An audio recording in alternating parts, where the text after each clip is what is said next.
when she was a young girl, this is a little bit what we discussed yesterday. Kunti had the opportunity to serve a great sage, Durvasa Muni. Durvasa Muni, she served. Durvasa Muni is like, better watch out when you're dealing with Durvasa Muni, because he can be very nice and he can be explosive.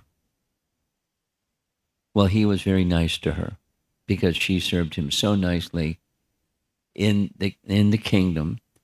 So he gave her a benediction because Durvasa Muni understood this young girl that's serving me so nicely, she's going to have some difficulty later in her life. She won't be able to have children because there's circumstances with her husband, this and that. So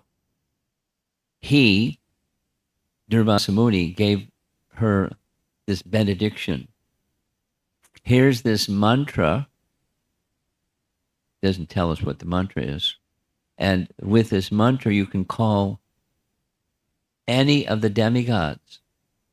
And with the demigod, you can produce a child. She's a young girl. Really? So she experimented. She called the sun god Vivaswan. And immediately Vivaswan appeared. Anyway, many, many, many things happened. She had 5 sons. They're called the Pandavas, 5 sons. And then 1 son that was born when she was a young girl or young lady, before marriage. And before marriage, that's a no-no in Vedic culture. Western culture is all over the place. But so there's some intrigue involved in their first son, born of the sun god. And then she, where we heard yesterday evening, she had some difficulties. And one of those difficulties was her husband. She married a very wonderful, powerful, virtuous, noble king by her own choosing, because princesses had that privilege to choose who she would marry. She chose Pandu. So Pandu became the husband, and Kunti became the wife. And there's details and details. Circumstances resulted in Pandu getting a curse from a sage who was living in the forest, that if you ever have union with your wife, instantly you'll die. There were circumstances without all the circumstances. And so he lived a life as an ascetic. With his wives wanted to be with him, so they lived asceticism in the forest together. This and that, and for a long, long, long time. He was the to-be emperor living in the forest, living as an ascetic.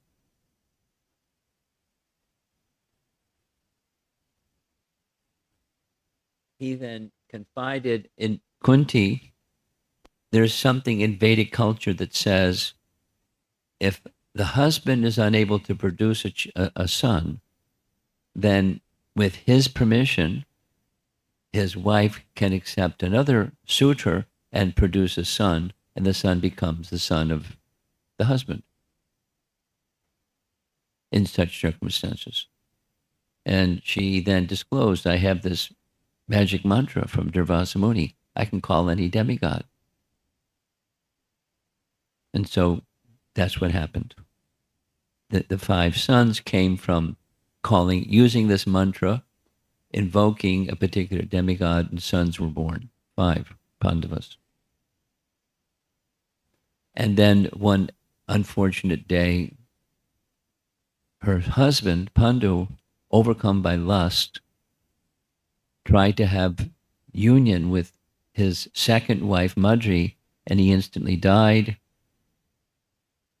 So it's details and details. There were 5 sons.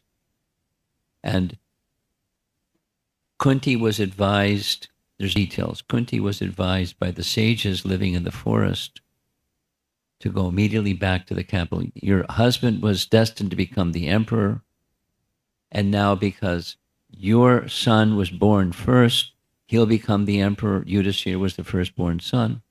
They went back to Hastinapur. And then intrigue and intrigue and intrigue and intrigue, because the other family that was there for some period of time, some couple of decades, while the young boys were growing up in the forest with their father, they had become attached to being the king. Intrigue. So many things happened. So Kunti, the main point is, Kunti had to endure lots of hardship. And she's one of, we heard this yesterday, one of 5 ladies that adhered strictly to Dharma, despite Dharma means religion or religious duty or theism. She abided by theism or Dharma despite difficulty and after very severe difficulties. And her sons, virtuous throughout. Circumstances evolved to where what you've seen on the screen here. This is Kunti approaching Krishna, who's riding in a chariot. Krishna is about to return back to his capital. Their capital is near Delhi. The Pandavas and Kunti and the royal family in the central part of India. And Krishna's place was in the western part of India, in Dwarka, all the way over by the ocean. So Krishna's on a chariot heading back to Dwarka. And Kunti approaches Krishna, and she doesn't say don't go, but she says don't go. And, there's prayers, there's 40 prayers. We're going to hear 3 of them.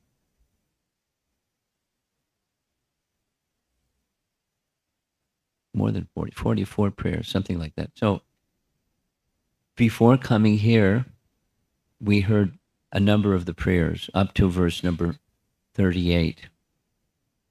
So I'm not going to go, because they're really nice. She's a very philosophical person, in addition to a very dharmic, virtuous lady. And she's very attached to transcendence, because most people aren't. Most people are attached to the temporary, or somewhere in between, mix between spiritual and material. And she's fully in the spiritual side. Fully in the spiritual side. And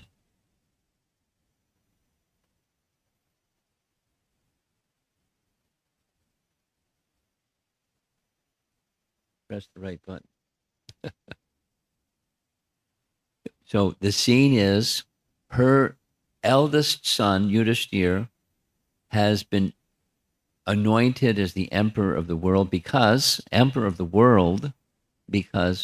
that was his birthright. And he had the qualification emotionally and in all ways. An ideal, virtuous leader. And he's just become the emperor. And Krishna is going back to Dwarka.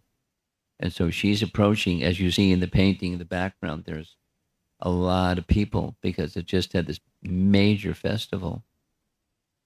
And she's offering prayers to Krishna. So there's a recording that before many of you got here, we were trying to get the recording to work properly. And guess what? It's not working properly. There's sound, but it doesn't sound right. So we're going to do it anyways. But just pretend that it's right when it's not right. So we're going to hear verse 39, 40, and 41 this afternoon. And the person singing, their name is Sri Rupa Dasi, and she has some musicians accompanying her, and you really can't tell what's going on because the playback is not working properly. But here we go.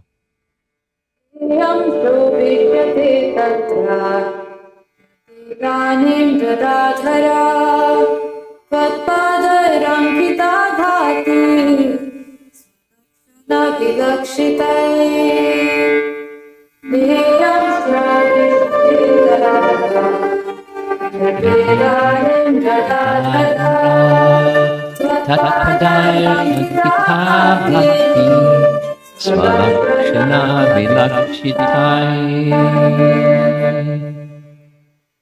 Yam Shukti Tatra Tidanim Dadadhara Tatpadaya Bhakti Svalakshana Vilakshitai.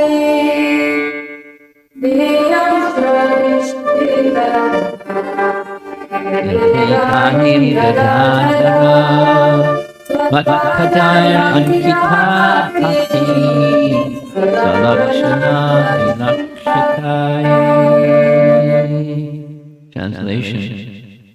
Oh, Gadadhar, Krishna, our kingdom, Kunti to Krishna, our kingdom is now being marked by the impressions of your feet, and therefore it appears beautiful. But when you leave, it will no longer be so. She's a pure devotee. She's not just a nice lady. She's a nice lady, but she's a pure devotee. And as mentioned, Krishna is her nephew. She has sons, and her sons are dearmost friends of Krishna because they're the same age, but her sons are also pure devotees. And going into the spiritual realm, they're eternal associates. And there's pastime whereby they became Kunti's sons, but they have their position in the spiritual world also. Here's a nice illustration of markings on the sole of Krishna's lotus feet. So without going through all the names, you can, there's a rod for controlling elephants, there's a flag, there's a conch shell, there's a chakra. He's got a lot of markings on his feet. And Kunti is appreciating because you're walking in our kingdom. There's great fortune.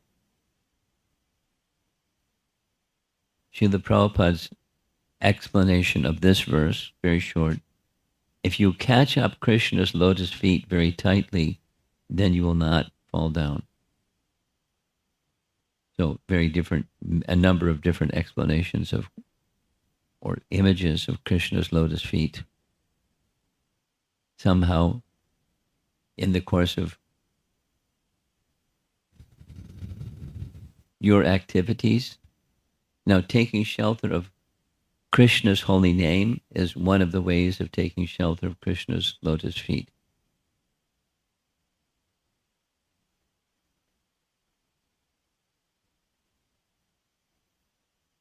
Yeah. Here's verse number 40. Let's see what happens to the sound. Probably more the same.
Cities,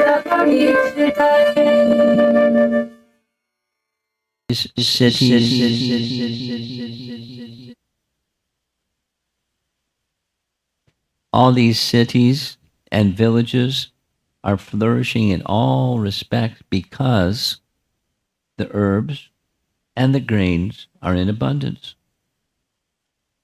The trees are full of fruits, the rivers are flowing, the hills are full of minerals, and the oceans are full of wealth. And this is due to your glancing over them. So she's honoring his feet because you're walking in our vicinity, because you're also glancing, because you're glancing, everything is become flourished. I'm going to tell a little Prabhupada story. Did you know that 60 years ago, Srila Prabhupada arrived in America? For our newer people, Srila Prabhupada is our founder Acharya. In our temple room, there's an altar with the deities, and then over to the side, there's a murti of Srila Prabhupada. So one of the persons who was attending this 60th anniversary festival of Prabhupada's arrival at the Boston Harbor was Prabhupada's personal secretary. Prabhupada's personal his personal servant, excuse me. Prabhupada traveled with two people, a servant and a secretary. And the servant did servant things. The secretary did secretary things. And often the secretary was one of his leading governing body commission members. And they did, important, high level stuff as a secretary would do for a VIP. And the servant did menial things. So Shruta Kirti, for maybe 8 years, some number, 6 years, 7 years, 8 years, was Prabhupada's personal servant.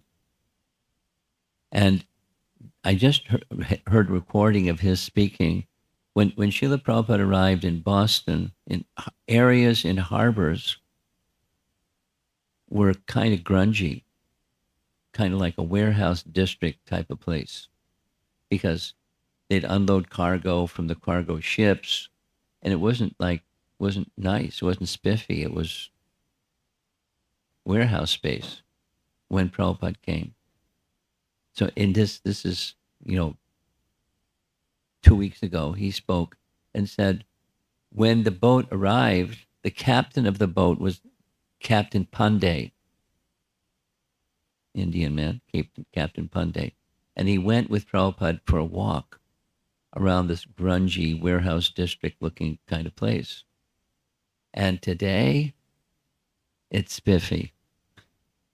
It's built up like magnificent, whatever you call those, chain stores and, jewelry stores and, high-end fashion stores, and right, and where the boats come in. And Shruti Kirti says, I'm convinced it's because Srila Prabhupada walked there. And just by his walking there and looking around and seeing the place, it somehow became blessed. And they didn't build it up because Prabhupada came. But they built it up because Prabhupada came. Where he went, it blessed the place. That's at least Shruti Kirti's eyes, what he sees and what he understands. And it isn't it true? It's true. Wherever Prabhupada went, where the Hare Krishna movement started, I could easily spend like the whole rest of the class just speaking about Prabhupada. But in the very beginning, there wasn't wealth. There wasn't the kind of number of people. It was just young American kids, kids like literally 16, 17, 18, 20 years old, 21 years old, a few of them, 25 years old, but, young. And they didn't have wealth. I just heard this explanation. The very first temple in San Francisco from a devotee that lived there was a mortuary. You had a mortuary as a place where people die. and then they prepare their body for being put in a casket, for in the Christian system. So there's a room where they drained the blood of the dead body, and that was like one of the rooms that they used in the temple room. Or, in other words, what exists today is something else altogether different than what existed in the very beginning. Without going into it with more examples and examples, everything started very simple, but by Prabhupada's presence, it became transformed by his presence. That's the capacity of such a pure devotee. What to speak of personality of Godhead? So Kunti is understanding all of this. It's described her eldest son, who became the emperor, was named Yudhisthira. And the name Yudhisthira was given, by the way, from a voice from the sky when he was born. The voice from the sky gave him his name and described what he would be like, and he was. So during Yudhisthira's reign, the opulence surpassed, according to the Bhagavatam, surpassed that of the king of the heavenly realm, Indra. His opulence surpassed the heavenly realm on earth. So, but by why? By Krishna's presence. So that's what she's saying. And you're leaving? What's going to happen when you leave? Prabhupada writes, human prosperity flourishes by natural gifts and not by gigantic industrial enterprises. The gigantic industrial enterprises are products of a godless civilization, and they cause the destruction of the noble aims of life. The more we go on increasing such troublesome industries to squeeze out the vital energy of the human being, the more there will be unrest and dissatisfaction of the people in general. Now, this is Prabhupada's writing in Canto 1, Chapter 8, because that's where Kunti's prayers come. All these natural gifts are dependent on the mercy of God, mercy of the Lord. What we need, therefore, is to be obedient to the laws of the Lord and achieve the perfection of human life by devotional service. Kunti Devi desires that God's mercy be bestowed upon them so that natural prosperity be maintained by his grace. Now, many of you know, and some of you may not know, so much of Prabhupada's life was dedicated to his writing. He was a gifted writer. He was given a title when he was even younger, Bhakti Vedanta, because he was very learned in bhakti, and he was an excellent writer. And because of those reasons, his spiritual master requested him, go to the English-speaking parts of the world and present these teachings, and good for you and good for them. So he did. His writings were of utmost importance. The people who gathered around him, to him, were also very, very important. But there was a stage of his life where he said, you've all heard this, only half of my mission is now accomplished. What I didn't accomplish is the establishment of Varnashram Dharma, which means what you see in the painting. Rural life, living with that which is produced from nature by God's gifts, living simply. His slogan was, simple living, high thinking. Simple living, high thinking. Simple living, high thinking. Working in Bhakti Yoga.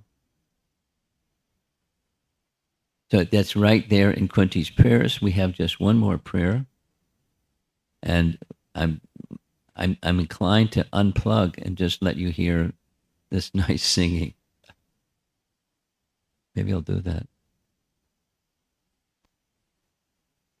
You'll lose the image on the screen, but you'll hear the voice. And then we'll go back to the image on the screen.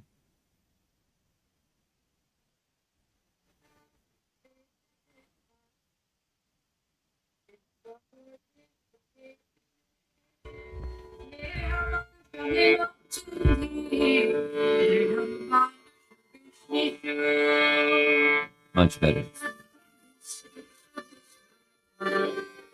Vishwamurte Svakeshame Sneha Pacham Imam Chindi Vidham Pandashu Vrishnishu. You can't see the words, but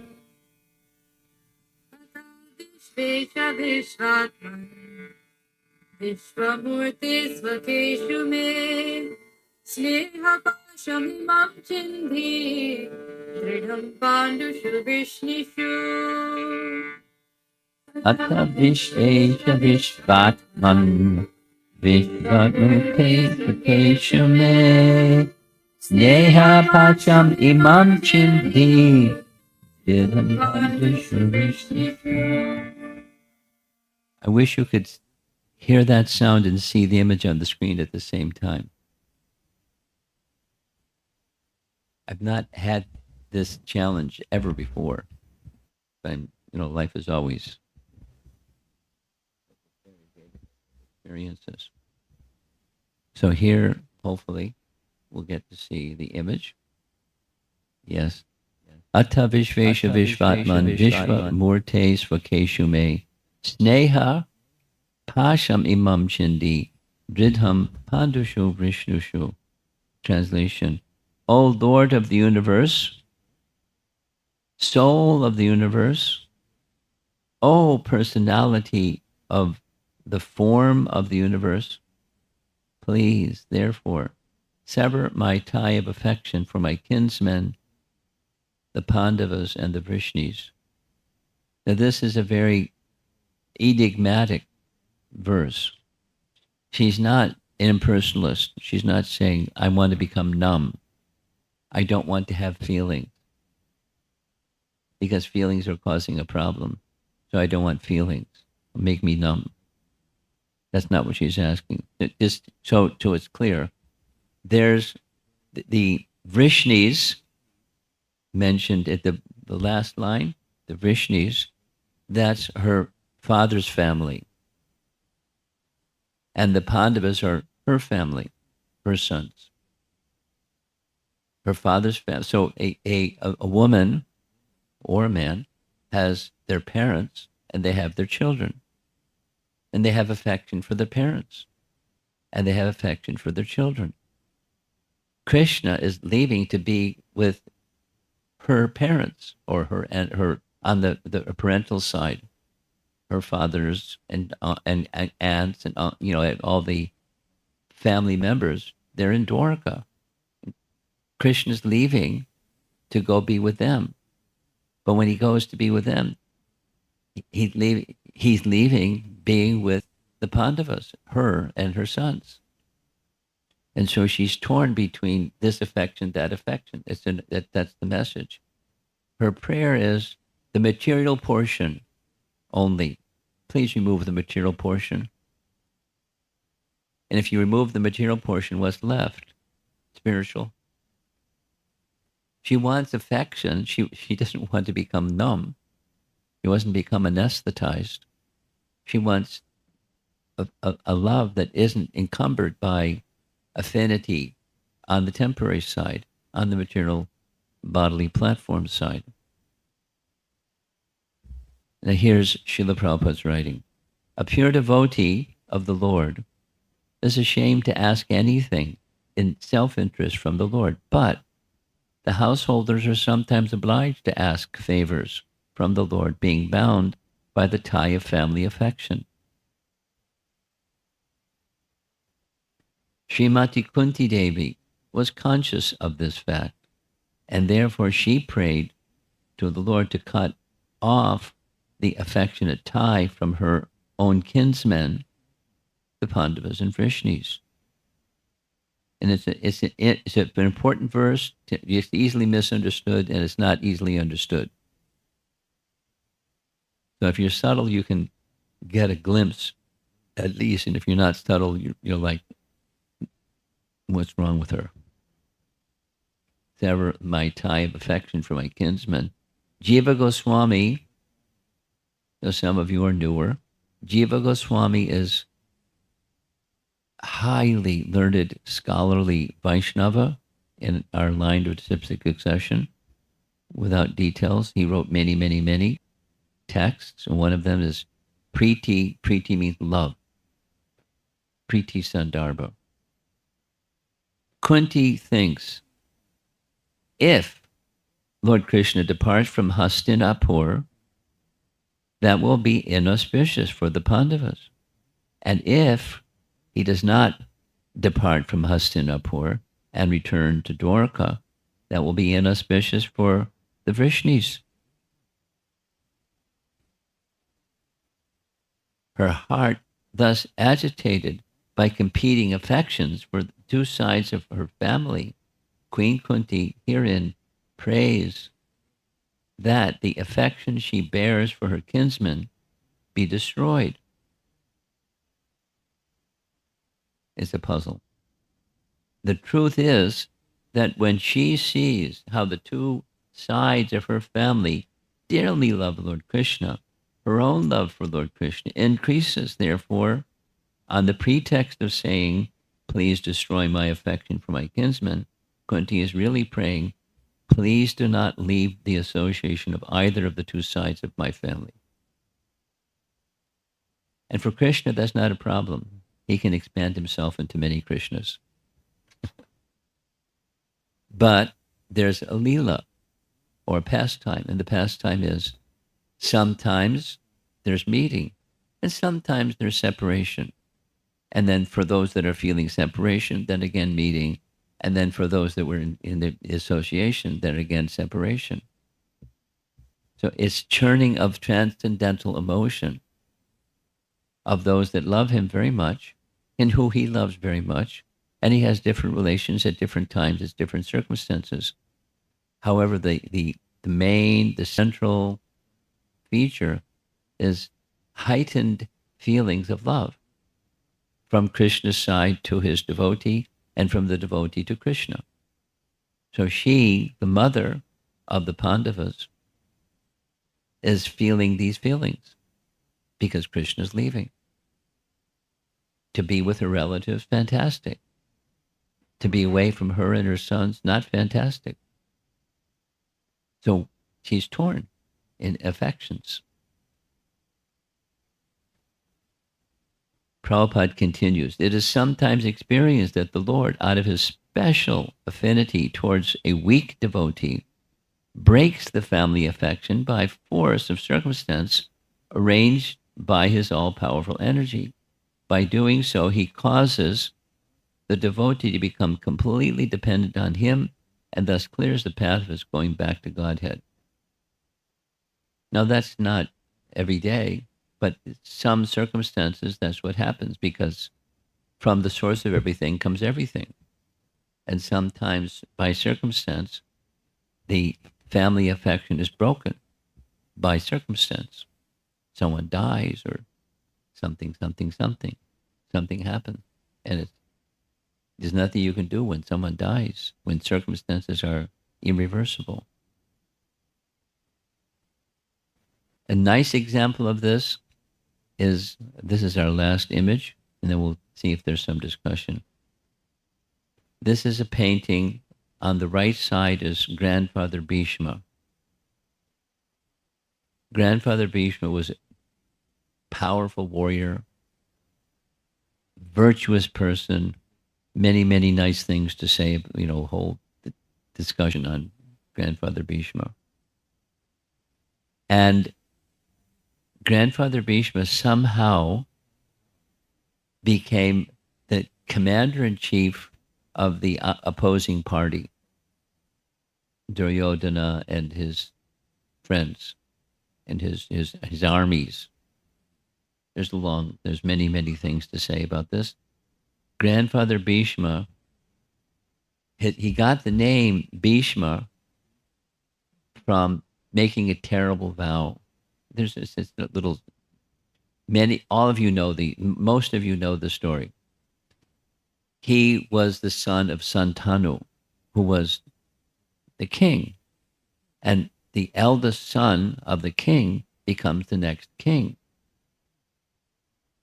Circumstances were such that his father became smitten by a young lady. He wanted to have a second queen. And the second queen had been raised from her childhood by a fisherman, which isn't like an exalted profession. And the king wanted to marry the fisherman's daughter. And the fisherman said, "No, really? I'm the king, and your daughter is your daughter. So why not? Because there was a benediction given to my daughter that her son will become the king, and you already have an elder son. So, no, my daughter had this benediction. Her son will become the king. Sorry." So his father, smitten by the affection for this young fisherman's daughter, Satyavati, he went back into the palace and became morose. And Bhishma asked, "Why is Dad morose?"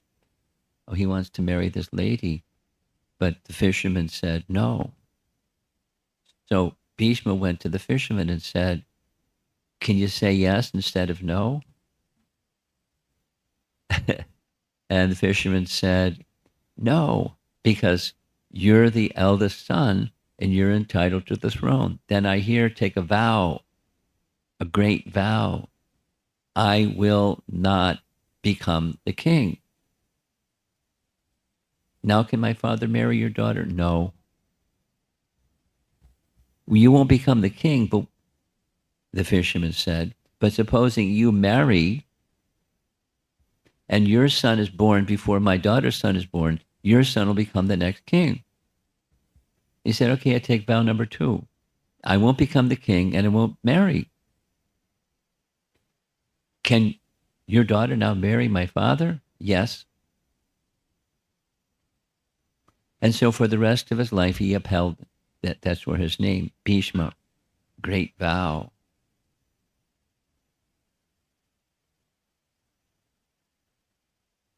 And he never broke his word because that's the kind of character of Bhishma.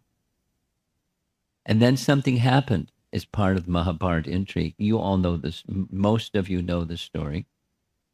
There was a circumstance where Duryodhana, the ruler of the bad guys, the opposing party, diabolical attempted murderer Duryodhana,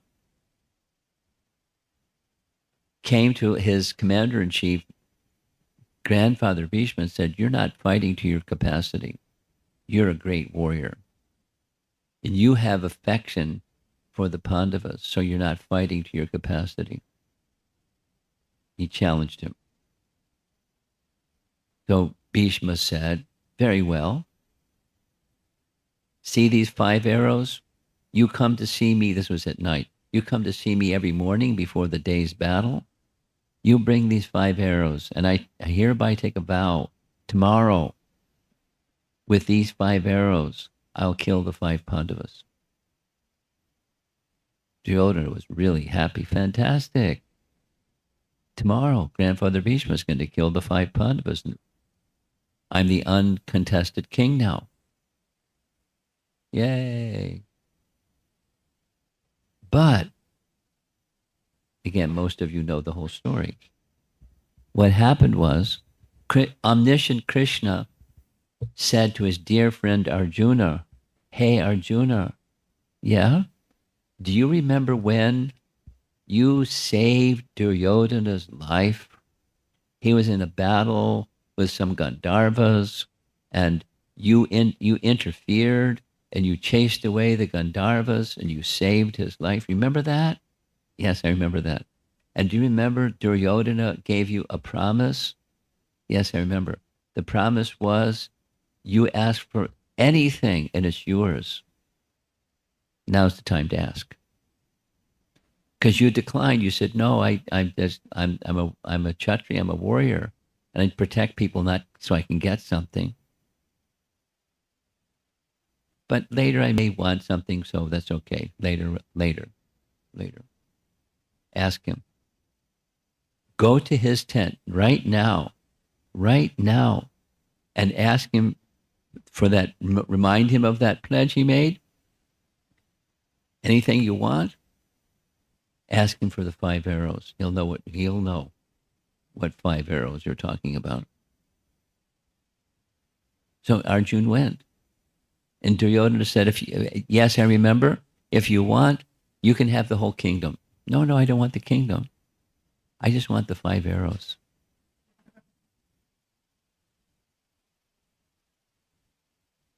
You're a very tolerant mother. And this little boy, girl, sit down. Sit down.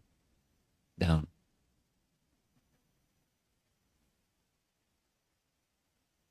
You can thank me later. Okay. So Arjun went and asked for the arrows. And Duryodhana, because keeping one's word is very important. Modern times people say all kinds of things. But in virtuous times, you may give your word, you keep your word. So he gave the arrows. Next morning, Duryodhana came to pay respects to his commander-in-chief, grandfather Bhishma, and he didn't have the arrows. And Bhishma said, where are the arrows? And he said, oh, Arjun came last night and asked for the arrows. Immediately, 2 + 2 = 4. Bhishma did the math. This is Krishna's doing. I, who have never broken my vow, have just had my vow broken. I'm going to take another vow and make Krishna break his vow. The vow I'll take is Krishna has promised to not take any weapons. Here's an arrow. With this arrow, I'll kill his dear friend, Arjuna, his dearmost friend, Arjuna, unless Krishna breaks his vow. So this is the scene. There's details and details and details and details. But the scene is, at the end of the day, at the end of the day's battle, Arjuna's wheel was stuck in the mud. And so he was struggling to get the wheel free from the mud. And grandfather Bhishma was ready to fire arrows and kill Arjuna. So Krishna picked up the chariot wheel and started charging grandfather Bhishma, raising the chariot wheel in the air like a weapon to smash grandfather Bhishma. Notice, grandfather Bhishma dropped his weapons. Smash me. Fantastic. Krishna broke his promise to protect his devotee. That's Krishna. More important than his vow is protecting his devotee. He vows to protect his devotee, and that comes before his vow that he won't take a weapon. So that's the scene. Krishna is so partial to his devotees. And, Koteya pratijanihi na me bhakta pranashyati. You know the verse from Bhagavad Gita. My devotee will never perish. It's not like the soul's going to live forever in the same body, and that's not what he means. The soul is always protected. The well-being of the soul is always protected. And depending upon the circumstance, sometimes Krishna takes away, sometimes Krishna gives, because he's the source of everything. And depending upon what's in the self-interest of his devotee, Krishna will do that in relationship with the devotee, because it's good for that devotee. just like asking your son to sit down. Your son or daughter? Daughter. Okay. It's good for them. You know. So if there's chastisement that comes from Krishna or Krishna's devotee, it's for the interest of the person that's on the receiving end, the chastisement or the embrace or the whatever, and anything in between, and the whole spectrum of ways that Krishna can interact with his devotees. He's always going to protect his devotees. That is, to elevate their consciousness to the topmost position. There may be some attachment to the temporary. Krishna knows. And there's different ways of dealing with attachment to the temporary. One is just take it away. And another is to give 10 times and you realize that's not what happiness is anyways. And different. So, but it's always in the interest of his devotee. So that's one of Kunti's lessons. That's one of a very nice lesson to be, and I'm going to end. And it's 2:00. What time is class supposed to end? Probably 2:00, right? 2:15. Okay. It's nice to see so many persons assembled here. I mean, the Potomac Temple is a nice place. It's not what it used to be. This big thing up on the hill was the White House. And then it became a temple. So thank you all for coming. And let's see if there's some discussion. I have a little portable microphone. And he's going to carry you the microphone if you want to speak something.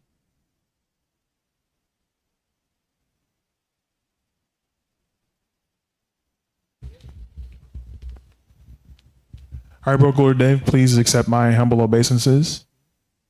I wanted to ask that prayer that Mother Kunti said about destroying her attachment for both sides of her family. Yeah, the material portion. There we go. Krishna into their lives somehow. And I just wanted to know your thoughts on what it's like to try and find that balance. Okay. You're going to find some resistance from me. You ready for some resistance? I'm allergic to the word balance.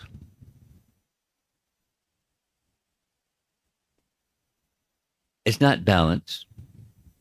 It's affection on the spiritual side. Now, then you can be discerning, or have spiritual intelligence, and with spiritual intelligence discriminate, in the positive sense, discriminate. This family member, that family member, the other family member, their capacity is whatever their capacity is, and because I'm close to them, I understand what their capacity is. So I'm not going to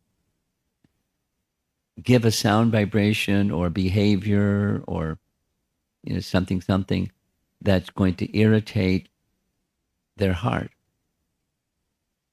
Read Bhagavad Gita chapter 17, text 15. And in that, the key to the answer to your question is found in that verse. It has to do with speech, but speaking in such a way or conducting yourself in such a way, it doesn't irritate and it elevates. Discernment and what's going to elevate. And, be careful, not too much, not too little. Here's a Prabhupada-ism. When you see, this is morning walk in Vrindavan, when you see someone that has a little interest in Krishna, he moved his hand like this, you fan the spark. Little, not too much. You want to put it out. Little.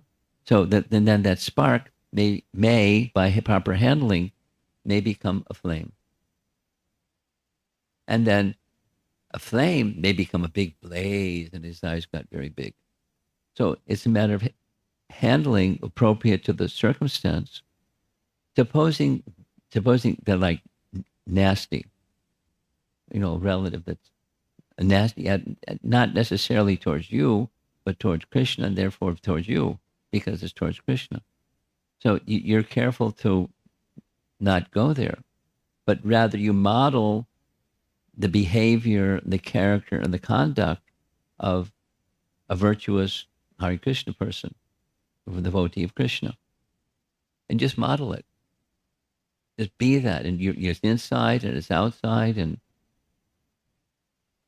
you have to say anything. Just be it, and then that's going to spiritualize the other person, in a way that's not going to irritate them. And they may test you. What's your limit? How tolerant are you? And say something nasty or say something, do something, and you smile.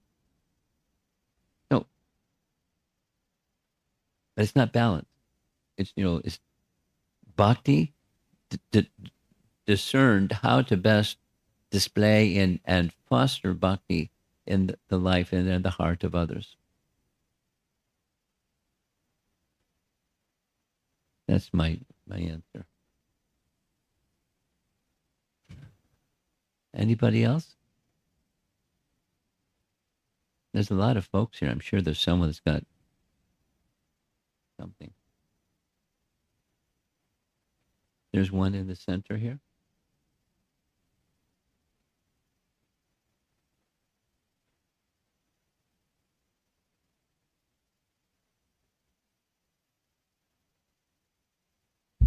Okay, Hare Krishna Prabhu. I was just wondering, so you spoke about Kunti being like following Dharma her whole life and being a very high level devotee, but I just wanted to ask how that works with the issue with Karna. Like, I understand that she went through a lot of suffering, so like it kind of balances, but I just wanted to understand how you We hold spent a lot of time yesterday discussing this, but I don't mind doing a quickie. It was very difficult. And in her heart of hearts, the two things. There was a Leela to be executed, and so the turn left or turn right was, Leela oriented, Krishna's spiritual potency acting. The other side was, part two, she knew who his father was, and she understood that the sun god is going to look after his son. And I'm in this circumstance where no one will understand. They'll not only call me bad names, but they'll call him bad names. There's bad names versus the son of an unmarried woman. That. So he shouldn't have to undergo that. She prayed to all to the supreme person and to the various demigods. Please look after this young boy, because I don't. It's not my capacity. No, we discussed it.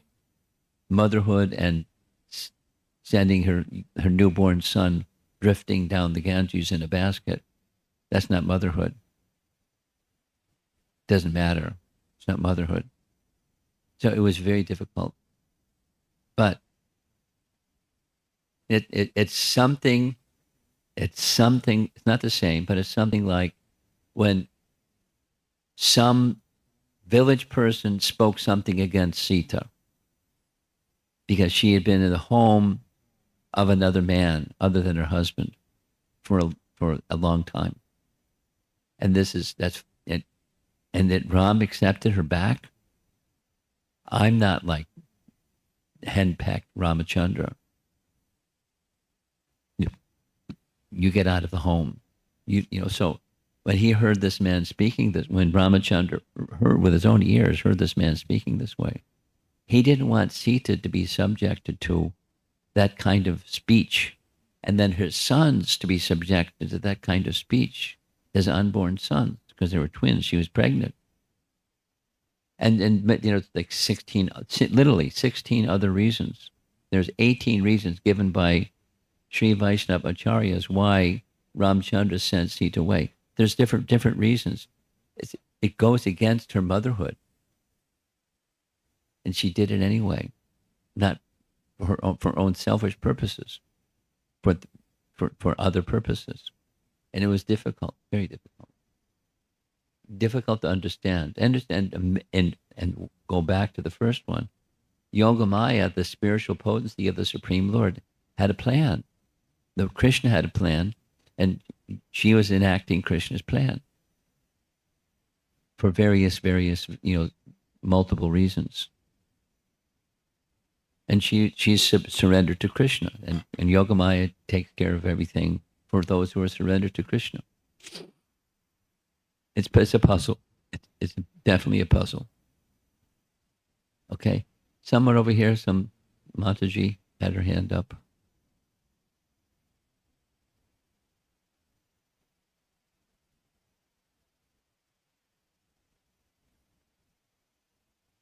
It's a magic microphone. There's this little button on the side.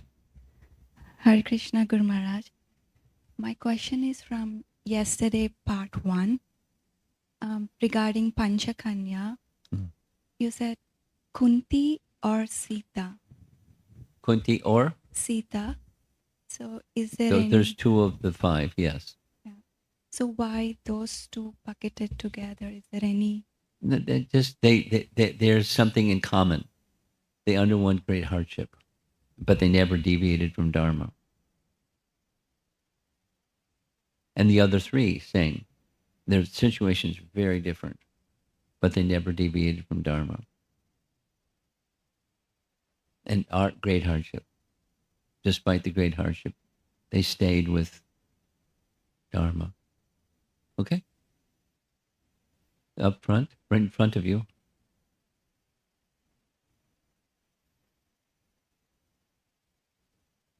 Hare Krishna Guru Maharaj, thank you for the nice class. In these prayers, it's the pure devotee Kunti to the Supreme Personality of Godhead. Yeah. But she's also a mother-like figure for Krishna. So when did the transition in this pastime happen from that motherly relationship to the... I think I understand what you're asking. There, in any narration from Ramayana and the Srimad Bhagavatam, etc., there's the storyline, there's tattva, there's rasa, there's different ways or layers of looking at things. So you're pointing out there's different layers. That's my understanding of what you're asking. She's a mother. And as a mother, she looks towards Krishna like a son. At the same time, tattva-wise, he's the personality of Godhead, not her son. And she knows that too.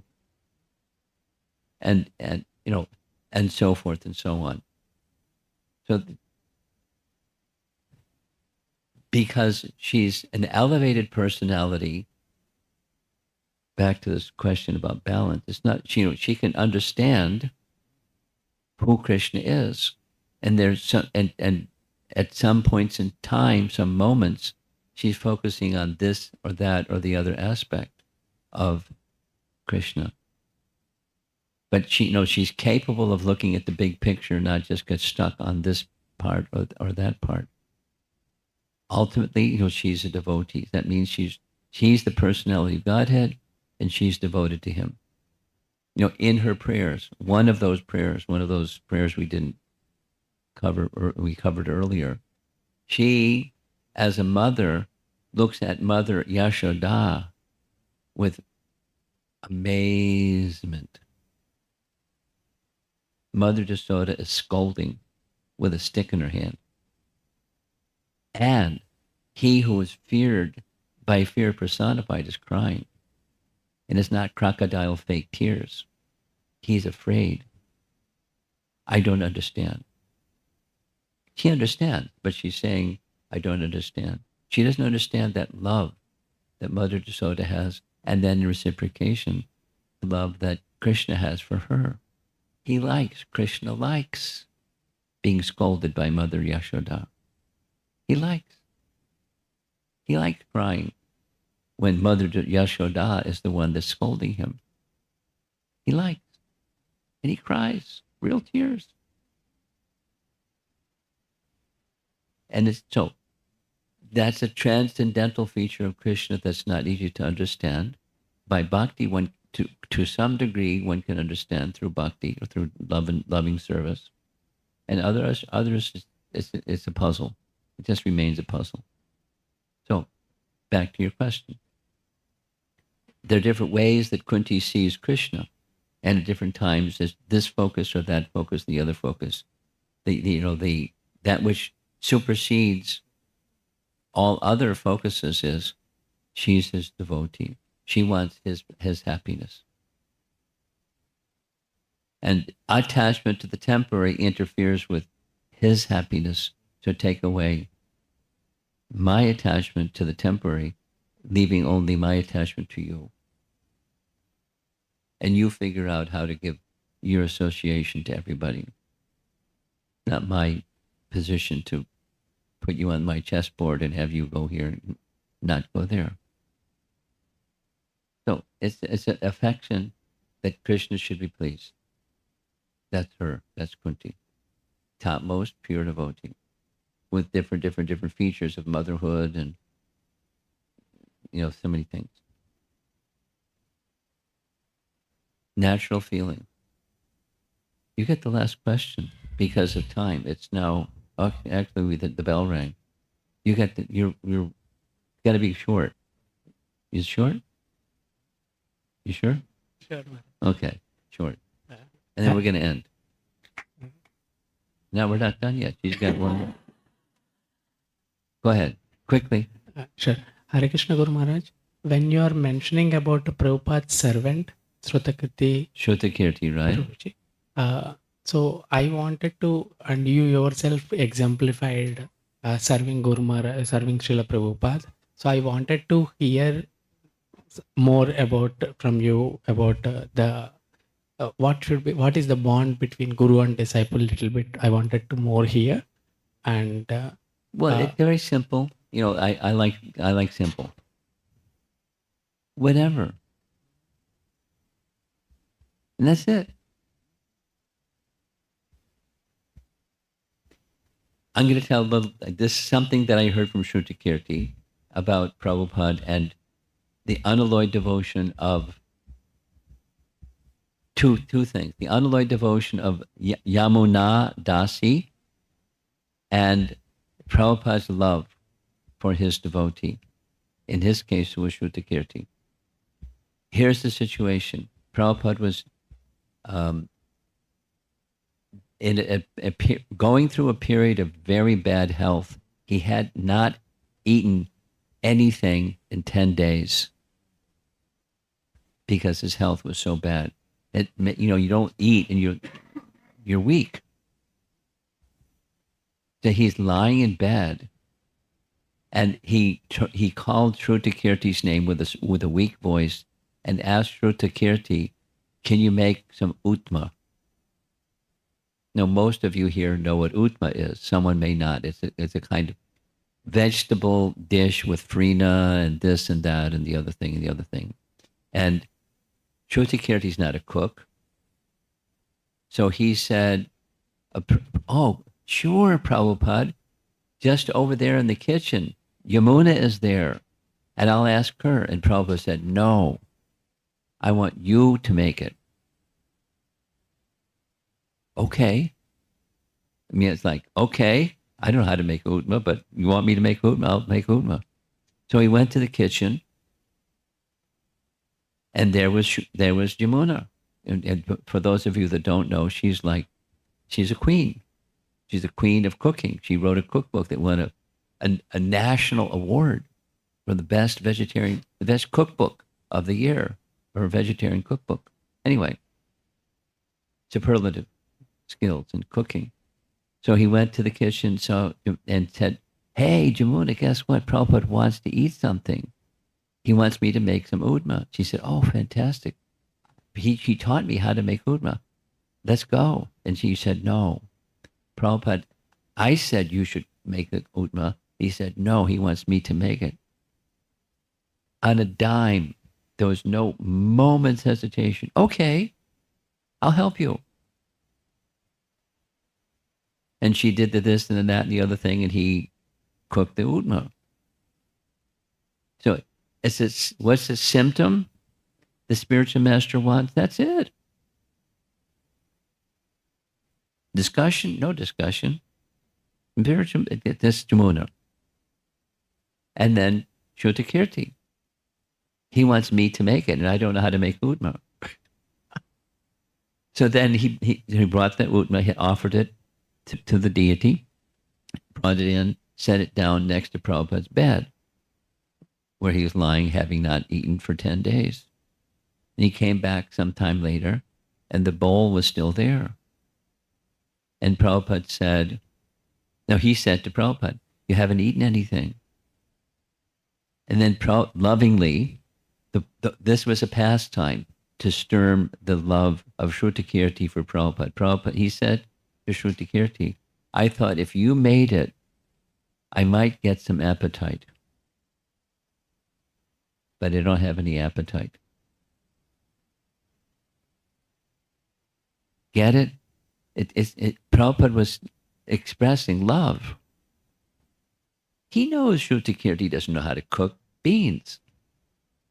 And he wants him to make utma. Because then maybe I'll get some appetite. Because you made it. Not Jamuna. Because you made it. Love. That's the relationship.